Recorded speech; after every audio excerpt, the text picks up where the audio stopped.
একটা বিষয় মাথায় রাখবেন ভাই, যারা ফেসবুক চালান, যারা ফেসবুক থেকে আর্নিং করতে চান, আপনাদেরকে বলছি, যদিও আপনারা এই বিষয়টা জানেন, তারপর আমি আবার ইঙ্গিত দিয়ে দিচ্ছি। ঘটনা হয়েছে, আপনারা যখন ফেসবুকে লাইভ করেন, তখন যদি ফেসবুকে কাউকে লাইভে জয়েন করান অথবা ভিডিও কলে অ্যাড করান, একটা জিনিস মাথায় রাখবেন, সেটা হচ্ছে গিয়া তার জানি পর্যাপ্ত পরিমাণ ফলোয়ার থাকে আপনার কাছাকাছি। তার যদি কম ফলোয়ার থাকে তাতে কিন্তু সমস্যা, বেশি ফলোয়ার থাকলে কোনো সমস্যা নেই। কম ফলোয়ার থাকলে হবে কি, ফেসবুক মনে করবে তাকে আপনি প্রমোট করতেছেন। কি কিছু কথা বুঝতে পারছেন? কাজেই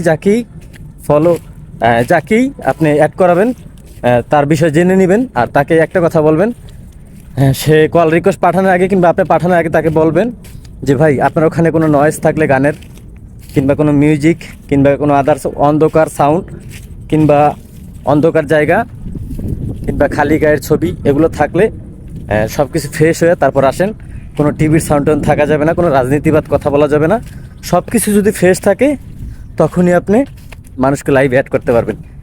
একটা জিনিস খেয়াল করেন, যেমন কালকে আমি একটা লাইভ করছি, আমি সব কিছু সবসময় বলে রাখি যে ভাই আপনার ওখানে অন্ধকার আছে কি না, আপনার ওই জায়গাটা ক্লিয়ার আছে কি না, ওখানে কোনো টিভির সাউন্ড কিংবা গানের সাউন্ড আছে কি না, কিংবা আপনি কারোর সাথে কোনো রাজনীতি বিষয়ে কথা বলতেছেন কি না। হ্যাঁ, এগুলো আমি সবসময় জেনে রাখি, এগুলো সবসময় আমি ওয়ার্নিং দিয়ে রাখি যে ভাই এগুলো থাকলে কখনো আমার ভিডিও কলে অ্যাড হবেন না। আর তাছাড়া মনে করেন যে এই খালিগার ছবি থাকলে অ্যাড হবেন না, বাচ্চাদের কোনো ছবি দিবেন না, সামনে আনবেন না, ঠিক আছে? বাচ্চাদের ছবি দেওয়া যাবে 5-7 বছরের বাচ্চা হইলে, তারপরে মনে করেন তার শরীরে পোশাক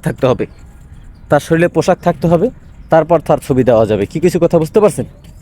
তো অনেকেই বোঝেন না, আপনারা নিয়মকানুন অনেকেই বোঝেন না, যার কারণে অনেক রেস্ট্রিকশন চলে আসে, অনেক কিছু চলে আসে। তো এগুলোর থেকে নিয়মকানুন মেনে কাজ করতে হবে, ঠিক আছে? তো একটা কথা মাথায় রাখবেন, আপনার পর্যাপ্ত পরিমাণ ফলোয়ার আছে, যাকে অ্যাড করাবেন তার যদি পর্যাপ্ত পরিমাণ ফলোয়ার না থাকে তাহলে অ্যাড করাবেন না। ভিডিওটা যদি ভালো লাগে অবশ্যই আমার পেজটাকে ফলো করবেন, যারা ইউটিউব চ্যানেল থেকে দেখতেছেন সবাই সাবস্ক্রাইব করবেন, আর সবাই দোয়া করবেন যেন আমি সবসময় আপনাদেরকে নতুন নতুন আপডেট দিতে পারি, ঠিক আছে? আর যারা কপিরাইট কন্টেন্ট নিয়ে কাজ করেন তাদের কথা কি বলবো ভাই, একসময় আমিও করছি, যদিও অল্প কিছু করছিলাম, তারপর বাদ দিয়ে দিছি ভাই। একটা জিনিস কি, আপনি কপিরাইট কন্টেন্ট দিয়ে ফলোয়ার আনতে পারবেন। আমি অনেক ফলোয়ার দেখছি যে মনে করেন যে আমার থেকে যারা নিচে ছিল তারা ওখানে উপরের লেভেলে উঠে গেছে, 4 লাখ 5 লাখ ফলোয়ার হয়ে গেছে কপিরাইট কন্টেন্ট দিয়া, তারা টাকা ইনকাম করতেছে। এক সময় তাদের মনিটাইজেশন চলে যাবে, যেমন গরিবের সংসার 31 সালমান ভাই, ওনার কিন্তু একটা পেজেও মনিটাইজেশন নাই, সব মনিটাইজেশন চলে গেছে। কাজী ভাই সবাই একটু সাবধানের সাথে নিজের কন্টেন্ট দেন, যেখানে 5টা কন্টেন্ট দিতেন সেখানে 3টা কন্টেন্ট দেন, নিয়মিত সপ্তাহে 2টা থেকে 3টা লাইভ করেন, ইনশাল্লাহ সব কিছু ঠিকঠাক থাকবে। তো যাই হোক, ভিডিওটা ভালো লাগলে অবশ্যই শেয়ার করে পাশে থাকবেন। আল্লাহ হাফেজ।